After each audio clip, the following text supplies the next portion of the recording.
Hello, everyone. Welcome to Otaku Talk. It's me, your boy, your host, OD. And today we will be reviewing and analyzing chapter 1034 of One Piece. This chapter was super dope. I know the Sanji fans out there are going to be super hyped for this. My boy pops off. Like I said, I'm more of a Zoro over Sanji guy, but man, I'll be damned if this chapter didn't have me questioning things a little bit. If this is your first time on this channel, I would really love and appreciate if you could like, share, subscribe, help me build, a fan base.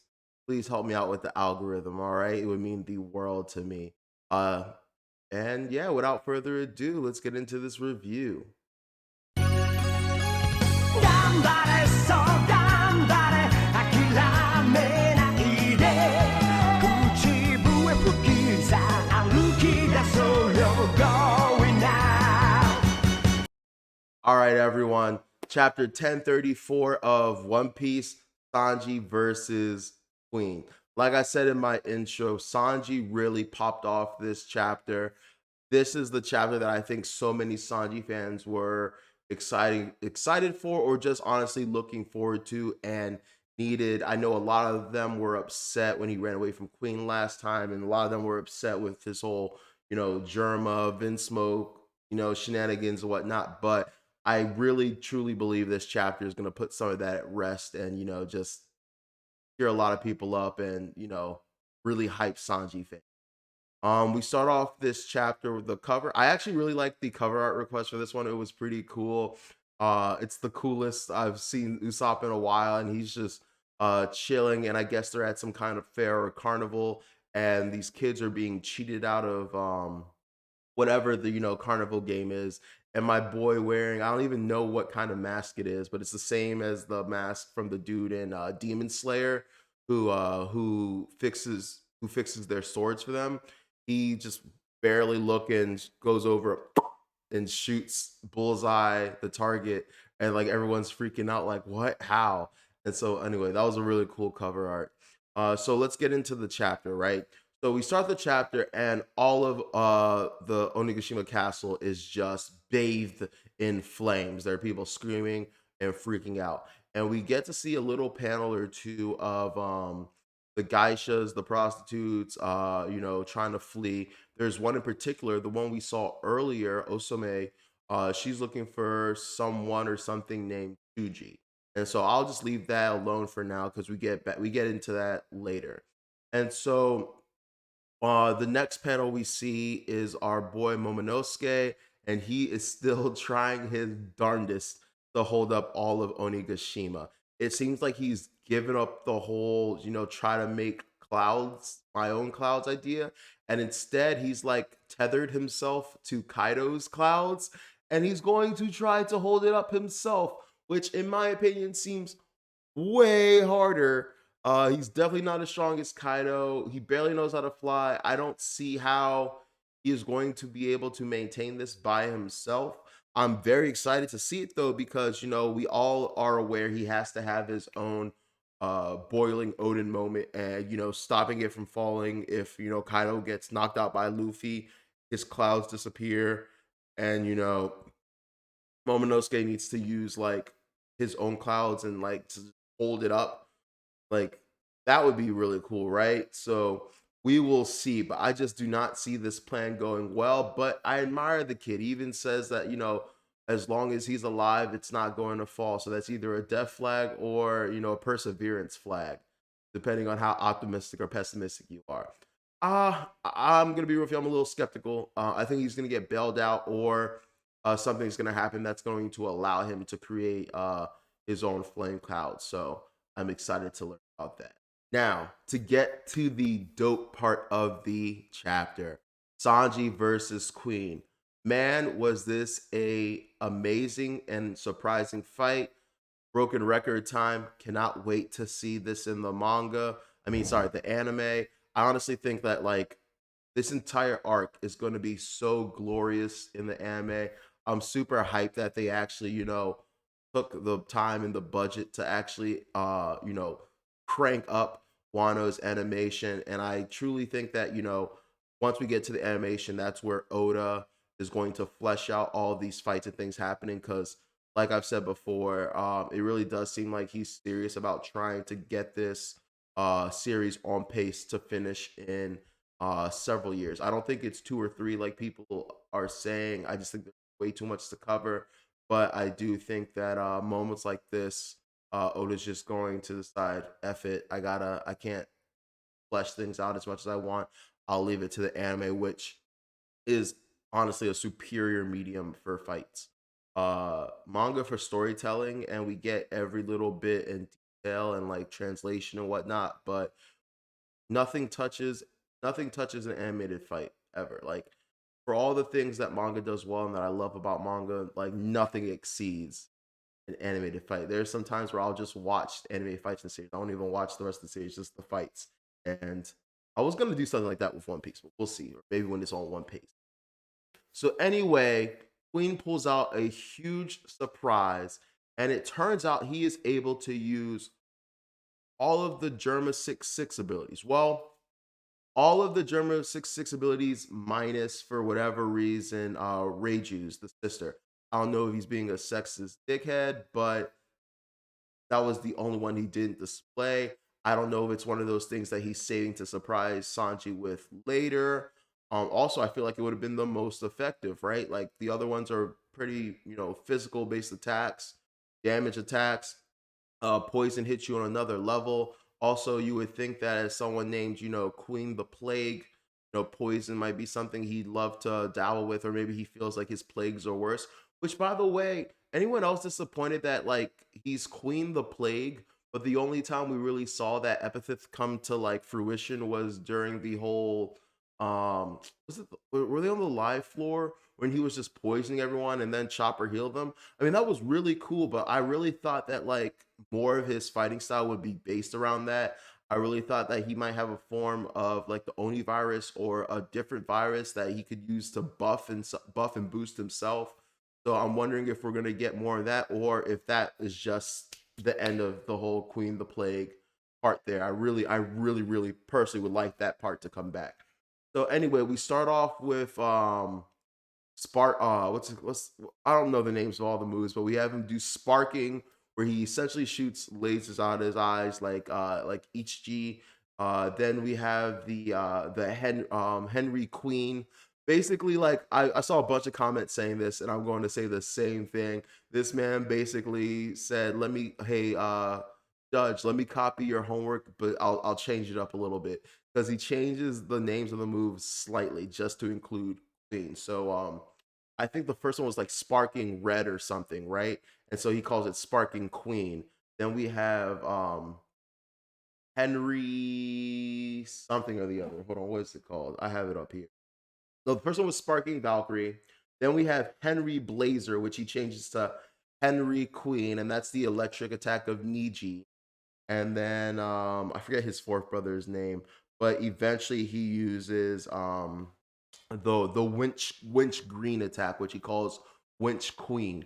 And so he is honestly giving Sanji a fight for his life. Sanji is huffing, puffing, getting injured despite the new durability of his body. And Sanji's still able to hold out. He gets annoyed by the mere mention of his siblings and breaks one of Queen's arms, which I'm curious if Queen is able to regenerate or like reattach because he's a cyborg or whatnot. So something Queen is just super eager to tell us, because Queen has been super eager to talk to us this entire time, which is funny. He was super eager to talk to us about everything minus King. So I wonder if there's some kind of agreement established there. But he's basically like, the reason I was so pressed on you putting on the goddamn raid suit was because I wanted to beat Judge's own game. This entire time, it hasn't really been a fight against Sanji for Queen, which he is going to regret shortly. He needs to understand that who he's fighting is Sanji and not Judge, and start preparing aptly. Right now, I think he is sleeping on Sanji. He's not taking him seriously. He's blinded by his jealousy and like rivalry with Judge. And so right now, he's just, all he sees Sanji as is like Judge's little toy, Judge's offspring, Judge's experiment. And what he wants to do is, I guess he has some kind of scientific inferiority complex, maybe out of the three of them, Vegapunk, Judge, and him. He was the worst. He wasn't the best. Only he was only good at like not cyborgs. That was Vega. Maybe diseases and stuff. Who knows? But he seems to be very, very bitter, especially to go through like the whole process of trying to like replicate all, well, not trying, he definitely succeeded in replicating all the powers and abilities of the German 6-6, um just to prove that like his science is better. But how do you prove your science is better by copying someone else's science? I don't know. Maybe his versions are stronger. I'm not gonna lie here. I'm a little bit perturbed, a little bit upset about the fact that I don't want to say easily, but like it does bother me that Queen was able to just kind of recreate the Germa 6-6 powers. In my head canon, they were kind of supposed to be unique. The whole point of the Germa 6-6 kids having them was Judge did this whole experimentation thing, and he created these like really unique, rare, enhanced life forms that hold these powers. I didn't think it was something that you could imbue yourself with after you're born. I thought the whole unique thing about it was that it came from birth. Like he messed with the lineage factor, messed with their genetics while they were being born, and that's how it happened. For Queen to have been able to replicate the powers while being like alive himself kind of bothers me. It kind of takes away the uniqueness of the German 6-6. It kind of makes me wonder about Sanji himself because I thought this whole thing was because of his biology, but maybe something was done to his raid suit to like add those powers, to jumpstart those powers, to give him those powers. Because as we've seen with Queen, apparently it doesn't have to be latent at all. It's something that can be added later. So maybe there is something to Sanji's powers being added later on. I have no clue, but it bothers me a little bit. It gave for a really cool fight. And honestly, you could see at this point that Queen is quite a formidable adversary in this fight. Although it's wrapping up, still won't be easy for him. And honestly, I just feel like we still haven't seen the extent of all of what Queen has to offer. He's always throwing us for a loop, always throwing a surprise, this or that way, right? And so we see his third Germa power, and he turns into stealth black. Sorry, no, fourth Germa power. He turns to stealth black. Sanji's ability, and turns invisible. However, Sanji turns invisible too, or so I thought. I was really, really confused on this because earlier everyone thought that he was moving fast, but then we are like, oh no, he disappeared. Now I thought initially, okay, Sanji disappeared as well, but no, Queen says something to the effect of, he's just moving so fast, my eyes can't follow. And I'm like, huh, interesting. So is that what he was doing before? Is it a combination? Can he actually still turn invisible or not? Or is he just moving fast? Also, what are the ramifications of him moving this fast? Is he able, like, what does this set his base speed at, right? And so while all this is happening, Asome shows up, and basically we find out Queen is a simp. This is his favorite geisha, favorite prostitute, favorite, red district lady. And apparently she's rejected him. She's lied to him and basically said that she wasn't feeling well, she was having a headache. Basically, she hit him with, it's that time of month. But he sees her running around and is like, I don't know, bitch. You look fine to me. And so he says it's time for you to receive another divine punishment. Another, right? I don't know if it's another, but basically he says something that implies that he's doing this. This isn't the first time he's attacked her while invisible. And so that's when Sanji puts two and two together and realizes, wait a minute, it wasn't me that hit her, it was your bitch ass. And then that's when he shows up and decides to use a whole slew of new attacks and moves, bro. Sanji pops the fuck off, and it was dope. Now, something I am a little disappointed about, I was hoping that this was going to be a huge observation haki chapter for him and get into his observation haki, and this was going to be a setup for how Zoro is going to be Shiryu of the Rain, right? Because I figured, all right, he's invisible. How is Sanji going to be able to track him? He's going to be able to sense his life force. And then also, won't Sanji have this exact problem? And how Sanji will solve this problem is he's going to have to learn how to erase his life force, kind of like how Rayleigh did when Luffy was fighting him. Uh, Rayleigh did that thing where he blindfolded Luffy, was attacking him, and Luffy was dodging using observation hockey. But then there was one attack that Luffy could not dodge, and we kind of had to assume that Rayleigh knew some way or form of suppressing his energy, his life force, his will, so that Luffy didn't know about the attack coming. So I was hoping that's where Sanji was gonna go with that, but he didn't. But I still got something super, super cool. Sanji hits this man with the Voulez-vous bouger avec moi, bitches? and just obliterates beats the ever loving hell out this man, just naming all these French moves. So he's upgraded Diablo Jambe, what's it called? Devil foot? Yeah, I think devil leg. He upgrades double leg to Ifrit leg, Ifrit Jambe. And it's kind of weird though, because you would think the devil is, stronger than a mythological like fire demon or whatever, or fire spirit.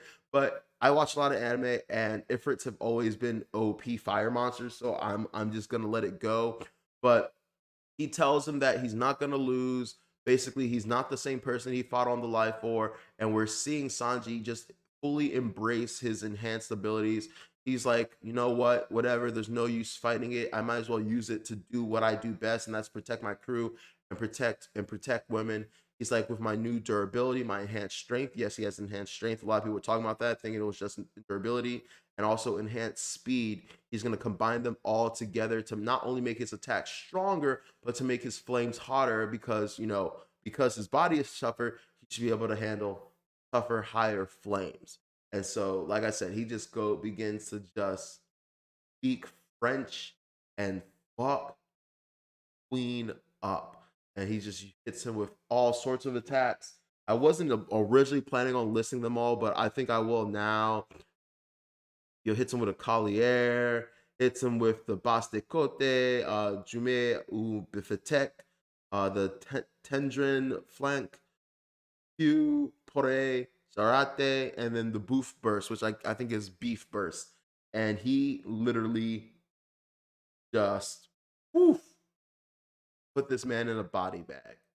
Absolutely put this man in a body bag, bro.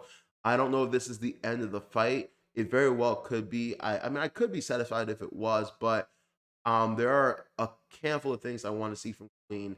I don't want this fight to end with him just trying to mimic and replicate the German six powers. I want to see what made Queen such a big bad. Anyway, excellent chapter. Super stoked. And if this is the end for Sanji, cannot wait for the Zoro fight, because Sanji just had his big power up into his finishing sequence, and so we left off with Zoro kind of getting that power up, but not getting to see it yet. So I'm really, fingers crossed, hoping the next chapter is Zoro. We could get Rick rolled and go back to either, I don't know. I don't think Big Mom, Law, and Kid make sense. They were kind of injured. We could go back to the rooftop, but I would like there to be an order to things. Oda usually does things order, and it would make sense to kind of go back to Zoro, have Zoro do his finishing moves and touches, maybe learn more about the Lunarians, and then finally get to Luffy. But great chapter overall. Super excited. Sanji fans, let me know in the comments how you feel. How hype are you? How did you feel about Queen being able to use all the German 6/6 abilities? How do you feel about Sanji moving forward? Are some of you still disappointed with the fact that he is now an enhanced human, and that like his feats might not be earned anymore, might not be his anymore? He's not just a regular human. How does that affect you? How do you feel about Momo trying to hold up Onigashima? And yeah, let's just leave it there for now. Please make sure to like, share, and subscribe. Would mean the world to me. Join my League of Otaku, guys. Anyway, I'm going to do what I did with Luffy when Luffy got on a new level. I'm not going to use the new level song again. I'm going to use something a little bit different this time. I think you guys will still like it. So enjoy this crappy montage until I learn how to do effects better of Queen getting the ever-living hell kicked out of him by my boy, Sanji. Take care. Bye. This has been Otaku Talk. I'm your host. Have a great Friday.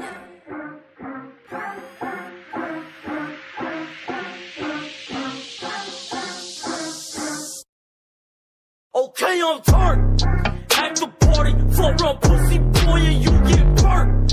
Acting up, you acting buck, you fuck around, you get murdered. Nigga bitches, I get it. Sauce bitch, I'm with it. I get it. Shots at your fitted. I did it. Yo, I did it. Yo, I did it. Niggas asking where I get my drip back. Told the niggas throw it back, pack, nigga, back. Asking for the money, what you back say? If you ain't my brother, throw the fuck, nigga, hustle that. Cartier, crochet. Asian bitch, really like crochet. Emirates, never like crochet. Came to the crib, off the Kool-Aid. Ayy.